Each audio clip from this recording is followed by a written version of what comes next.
ప్రపంచ ఫుట్బాల్ దిగ్గజం మెస్సీ భారత పర్యటనకు వచ్చారు. కోల్కతాలోని ఒక స్టేడియంలో ఆయన ఫుట్బాల్ గేమ్ ఆడాల్సి ఉంది. అయితే కొన్ని అనివార్య కారణాల వల్ల ఆయన గేమ్ ఆడలేకపోయారు. ఆ స్టేడియంలో కేవలం 10 నిమిషాలుండి ఆయన వెళ్ళిపోయారు. దాంతో ఆయన అభిమానులు 12,000 రూపాయలు వెచ్చించి టికెట్ కొనుగోలు చేసి వచ్చినటువంటి నేపథ్యంలో వారందరూ అసంతృప్తి వ్యక్తం చేసి ఆ స్టేడియాన్ని దగ్ధం చేసేటువంటి ప్రయత్నం చేశారు. అసలు ఆ ఘటనలో ఏం జరిగిందనేది మనం పూర్తి స్థాయిలో విశ్లేషణ చేసుకుందాం. ప్రస్తుతం మనతో పాటున్నారు ప్రముఖ రాజకీయ విశ్లేషకులు, ప్రముఖ సీనియర్ జర్నలిస్ట్ దుర్గావడ్లమణి గారు. వారితో మాట్లాడదాం. మేడం నమస్తే అండి. నమస్తే అండి. ఈ అంశం మీద మీ విశ్లేషణ అంటే కలకత్తా సాల్ట్ లేక్ స్టేడియంలో ఇవాళ మెస్సీ ఆడాలి, ప్లస్ ఆయనది 70 అడుగుల విగ్రహం ఒకటి ప్రతిష్ఠించబోతున్నారు. అయితే ఇక్కడ ఏం జరిగిందంటేనండి, అంటే ఇవాళ నిర్వాహకుల్ని మమత అరెస్ట్ చేయించింది. నిర్వాహకులను అరెస్ట్ చేసేస్తే సమస్యకి పరిష్కారం దొరకదు కదా. వీళ్ళకి వెనక్కి డబ్బులు ఇచ్చేయమని చెప్పింది, ఇప్పించేస్తోంది. ఎవరికి? అభిమానులకి. ఇక్కడ పూర్తిగా మమత గవర్నమెంట్ విఫలమైంది. అంటే అభిమానులకి సరైన విధంగా వాళ్ళు అంటే మెస్సీ చేత ఆడించలేకపోవటానికి కారణం ఏంటంటే, మెస్సీ రాగానే అక్కడ ఉండే సెలబ్రిటీస్ కావచ్చు, లేకపోతే రక్షణ కల్పించాల్సిన పోలీసు ఉన్నతాధికారులు కావచ్చు, అంటే ఇక్కడ నిర్వాహకుల నిర్లక్ష్యమా లేదంటే ప్రభుత్వ వైఫల్యమా? కంప్లీట్ ఉన్నతాధికారులు కావచ్చు, రాజకీయ నాయకులు కావచ్చు, వాళ్ళందరూ మెస్సీతో సెల్ఫీలు దిగటానికి, ఆటోగ్రాఫ్లు తీసుకోవటానికి మీద పడిపోయారు. సో దాంతో టైం అంతా వేస్ట్ అయిపోయింది. వేస్ట్ అయిపోయాక ఈలోగా అభిమానులు దూసుకొచ్చేసారు లోపలికి, స్టేడియంలోకి. వచ్చినప్పుడు ఇంకా ఇతన్ని పక్కకి తీసుకెళ్ళిపోయారు. మీరు చెప్పినట్టుగా అతని స్టేడియంలో ఆడటానికి కూడా టైం లేకపోయింది. దాంతో వీళ్ళందరూ కూడా ఆగ్రహానికి గురయ్యి అభిమానులంతా కూడా కుర్చీలు పగలగొట్టి నానా రభస చేశారు. సో అప్పుడు మమత వెంటనే ఆవిడ అభిమానులకు కావచ్చు, మెస్సీకి కావచ్చు సారీ చెప్పి ఆవిడ వాళ్ళకి టికెట్ డబ్బులు వెనక్కి ఇమ్మంది. 12,000 కదా ఒక్కొక్క టికెట్. సో ఒక మహిళ అయితే ఒక సెల్ఫీ కూడా రిలీజ్ చేసింది. మెస్సీని చూడాలని మా పిల్లలు పొద్దున్న నుంచి ఆశగా ఎదురు చూశారు, వాళ్ళకి అంత అభిమానం అతనంటే, కానీ చూడలేకపోయారు. ఇదేదో స్కామ్ లాగా ఉంది అంటే వెనకాల నుంచి వాళ్ళ పిల్లాడు ఇదొక బిగ్ స్కామ్ అని అరుస్తూ ఉన్నాడు. అంటే ఇదంతా కూడా అంటే ఇది ఇక్కడ నేను అన్నది ఏంటంటే, మీరు అన్నారు కదా నిర్వాహకులు తప్ప అని. నిర్వాహకులు ఊహించి ఉండకపోవచ్చు. అంటే వీళ్ళందరూ ఇట్లా సెల్ఫీ తీసుకుంటారు. ప్రపంచ ఫుట్బాల్ దిగ్గజం మెస్సీ వస్తున్నాడంటే ఇంత క్రౌడ్ ఉంటుందని కానీ, లేకపోతే పరిస్థితులు ఎలా ఉంటాయి అనేది నిర్వాహకులు ఊహించకపోవడం తప్పే కదా. అది ఇక్కడ నేను అన్నది అది కాదు మీతోటి. నిర్వాహకులు ఊహించింది ఏంటంటే, ఉన్నతాధికారులు, సెలబ్రిటీస్, రాజకీయ నాయకులు, సెలబ్రిటీలు తీసుకొచ్చిందే వాళ్ళు కదా. తీసుకొచ్చిన వాళ్ళు సెల్ఫీలు దిగుతారు, లేకపోతే వాళ్ళు ఆటోగ్రాఫ్లు తీసుకుంటారని ఎవరైనా ఊహిస్తాడంటే. నిర్ణీత కాలానికి ఏంటంటే మీరు అన్నది కరెక్ట్. నిర్వాహకుల లోపం ఎంత ఉందో వీళ్ళు తీసుకోవటం కూడా తప్పే కదా అంటున్నాను నేను. వాళ్ళని కంట్రోల్ చేయాలి కదా. ఇప్పుడు మీరు చెప్పి తీసుకురావాలి. అలాంటప్పుడు వాళ్ళు వచ్చి అక్కడ పోలీసు ఉన్నతాధికారులు కూడా తీసుకోవటం ఏంటి సెల్ఫీలు, పొలిటీషియన్స్ తీసుకోవటం ఏంటి? వాళ్ళకి తెలియదా ప్రజలు ఆగ్రహవేశాలతో ఉంటారని? ఇక్కడ వీళ్ళ తప్పే కదా అంటున్నాను నేను. తప్పు అందరిది అంటున్నా. ఒక నిర్వాహకులను అరెస్ట్ చేస్తే మీకు సమస్యకి పరిష్కారం అవ్వదు. మొత్తం అందరినీ చేయాలి. వాళ్ళ మమత చేయాల్సింది ఏంటంటే, దమ్ముంటే మమతకి వాళ్ళను కూడా అరెస్ట్ చేయాలి. అంటే నిర్ణీత కాలంలో అసలు ప్రకటించినటువంటి షెడ్యూల్ ఏదైతే ఉందో ఆ షెడ్యూల్ ని పాటించకుండా ఎలా పడితే అలా ఈ కార్యక్రమాన్ని నిర్వహించడం వల్లే కదా ఇదంతా జరిగింది. అది మీరు చెప్పింది ఆ పాయింట్ కరెక్ట్. ఇప్పుడు మీరు ఒక షెడ్యూల్ ప్రకారం వెళ్ళాలి. మీకు చేత కాకపోతే క్యాన్సిల్ చేయాలి షో. ముందే అనౌన్స్ చేసి మెస్సీని వెనక్కి తీసుకెళ్ళిపోయి వాళ్ళ డబ్బులు వాళ్ళకి వెనక్కి ఇచ్చేయాలి. వచ్చాక వీళ్ళు తీసుకోవటం సెల్ఫీలు, అది తప్పు అంటున్నాను నేను. ఇప్పుడు మీకు నిర్వాహకులది ఎంత తప్పు ఉంటుందో.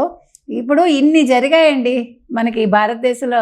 అంటే ఊహించని చాలా కెలామిటీస్ జరుగుతూ ఉంటాయి. స్టాంపీడ్లు జరుగుతున్నాయి. ఇవాళ ఒక అదృష్టం, స్టాంపీడ్ జరగల. కలకత్తాలో ఇవాళ స్టాంపీడ్ ఒక్కటి జరగలే. అదొక అదృష్టం కదా. అందుకని ఇది ఒక గుణపాఠం. మమత మిగతా విషయాల మీద దృష్టి పెట్టడం కాదు, ఇలాంటివి జరుగుతున్నప్పుడు ఒక ముఖ్యమంత్రిగా ఆవిడ దృష్టి పెట్టాలని చెప్తున్నాను. అంటే ప్రపంచ దిగ్గజం, అంటే ప్రపంచ ఫుట్బాల్ దిగ్గజం కోల్కతా వస్తున్నారంటే ఖచ్చితంగా ఆయనకి కొన్ని లక్షల మంది అభిమానులు అయితే ఉంటారు. ఆయన చూసేందుకు స్టేడియంకి పెద్ద ఎత్తున తరలి వస్తారు. అదంతా తెలుసు. మరి ప్రభుత్వాలు కానీ నిర్వాహకులు కానీ అసలు ఏం చేస్తున్నట్లు? అది మీరు అంటే ఒక్కొక్కరి దగ్గర నుంచి 12,000 రూపాయలు టికెట్ వసూలు చేసిన నిర్వాహకులు మరి సరైన ప్రొటెక్షన్ ఇవ్వాలి. ప్రొటెక్షన్ వేరు, అంటే అసలు మెస్సీతో ఎందుకు గేమ్ ఆడించలేకపోయారు? అదేంటి, నేను మెస్సీ తోటి గేమ్ ఆడించాలి, వచ్చిన అభిమానుల్ని కంట్రోల్ చేయడానికి సరైన ప్రొటెక్షన్ ఇవ్వాలంటున్నా. రెండు అన్ని కూడా ఇక్కడ తప్పిదాలు జరిగాయి. ఒకటి, రెండు, ప్రజలు ఏమంటున్నారంటే మనకు లేరా అంతకంటే ప్లేయర్స్, అతన్ని తీసుకొచ్చి ఇట్లా చేయాలని. ఇవాళ హైదరాబాద్లో ఇప్పుడు ఏం చేస్తున్నారు, అందుకని ఇక్కడ సెక్యూరిటీ పెంచారు, ఇక్కడ స్టేడియం, ఉప్పల్ స్టేడియంలో. రెండోది, ఎవరిని ఫ్యాన్స్ లోపలికి రానివ్వమన్నారు, అంటే సెక్యూరిటీ టైటన్ చేశారు. ఇవాళ ఒక 20 నిమిషాలు ఉంది, 7:15కి మొదలు పెడతారు ఆట. 20 నిమిషాల ఆటలో 15 నిమిషాలు మెస్సీ ఆడాక 5 నిమిషాలు లాస్ట్లో రేవంత్ రెడ్డి తోటి ఆడతాడు అతను, మెస్సీ ఆడతాడు. అయితే ఇక్కడ సెల్ఫీలకు 10 లక్షలు పెట్టారు, 100 మంది ఏదో పెట్టారు. దాని మీద కూడా చాలా కాంట్రడిక్టరీ స్టేట్మెంట్స్ వస్తున్నాయి. అసలు 10 లక్షలు ఇచ్చి సెల్ఫీలు ఏంటి, అసలు దేనికి పెడుతున్నారు? ఎవరు ఫోర్స్ చేయట్లేదు కదా, ఒక చారిటీ కోసం నిర్వహిస్తున్నటువంటి కార్యక్రమం అది. నేను అనేది కరెక్ట్, చారిటీయే గానీ ఇలాంటివి ఏం సెట్ చేస్తాయి? ఇప్పుడు చారిటీ అయినా కూడా రేపొద్దున ఇలాంటి వాళ్ళు మామూలు ఫ్యాన్స్ తోటి ఎవడు ఫోటోలు దిగడు. ఇంకా ఇప్పుడు ఫ్యాన్స్ చెప్తున్నది అది 10 లక్షలు ఇచ్చి అంత చారిటీకి అంత ఇవ్వాలా అని.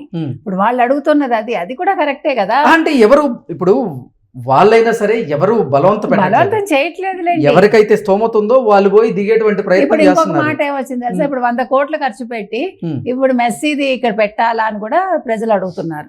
ఎందుకంటే ఆల్రెడీ మీకు తెలుసు ఈ కార్ రేస్ జరిగింది, ఈ కార్ రేస్ లో స్కామ్, అంటే అది ప్రభుత్వం ఏర్పాటు చేసింది కాదు, అది ఒక సంస్థ చారిటీ కోసం ఏర్పాటు చేసిందని రేవంత్ రెడ్డి గారు కూడా క్లారిటీ ఇచ్చినా కూడా ప్రజలు మాట్లాడతారు కదండి. ఇప్పుడు ఇవన్నీ కూడా ప్రజలు కూడా ఆలోచిస్తారు కదా, ఇది ఇంత అవసరమా అని. అంటే చారిటీ కోసం డబ్బులు వసూలు చేయాలి అంటే ఇప్పుడు అవి ఎవరి జేబుల్లోకి వెళ్ళేవి కాదు.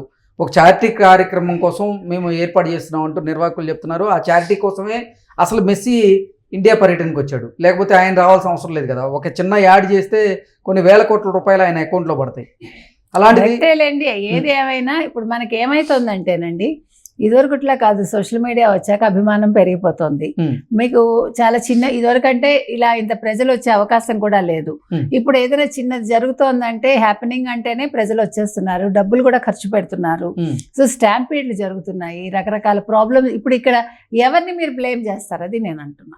కాబట్టి ఇలాంటివి ఏర్పాటు చేయాలా అని ప్రజలు అడుగుతున్నారు. నా పాయింట్ మీకు అర్థమైంది కదా. ఏర్పాటు చేయడం తప్ప ఒప్ప పక్కన పెడితే, ఇప్పుడు ఏదైనా జరిగితే జరగరాంది, ఇప్పుడు కలకటాలో జరిగినట్టు ఎవరు బాధ్యత వహిస్తారు? అది అంటూ నిర్వాహకులే బాధ్యత వహించాలి, ప్రభుత్వం బాధ్యత అంతే. అదే జరుగుతుంది. ఇప్పుడు మమతా బెనర్జీ ఒక నిర్వాహకుల్ని ఇది టార్గెట్ చేయడం తప్పని నేను అన్న, అంతే. వాళ్ళని ఈరోజు హైదరాబాద్ కూడా వస్తున్నారు, మెస్సీ ఆల్రెడీ వచ్చేసారు. మెస్సీతో పాటుగా స్టేడియంలోకి రేవంత్ రెడ్డి అలాగే రాహుల్ గాంధీ కూడా వెళ్ళబోతున్నారు. ఏంటి, ఏం జరగబోతుంది ఇక్కడ? అంతా బాగా సజావుగా జరుగుతుందని అనుకుందామండి. ఇవాళ అంటే ఇంకొక కమెంట్ ఏమొచ్చిందంటే, అంటే ఇది మనం ప్రజలు అంటున్నదే చెప్తున్నాము. ఇప్పుడు రేవంత్ రెడ్డి ఎలా ఆడతాడో ప్రజలు చూడాలా అని కూడా అడుగుతున్నారు. ఇప్పుడు మెస్సీ తోటి అంటే మనుషులు ఇప్పుడు ఎట్లా తయారయ్యారంటే దేనికి వెరవట్లే మాట్లాడటానికి. ఇదివరకుట్లా కాదు అభిమానాలు అనేవి, అది నేను చెప్తున్నా. కాబట్టి అంటే ఇంత 100 కోట్లు ఖర్చు పెట్టి, ఓకే చారిటీ కావచ్చు, మరొకటి కావచ్చు, ఇవన్నీ అవసరమా?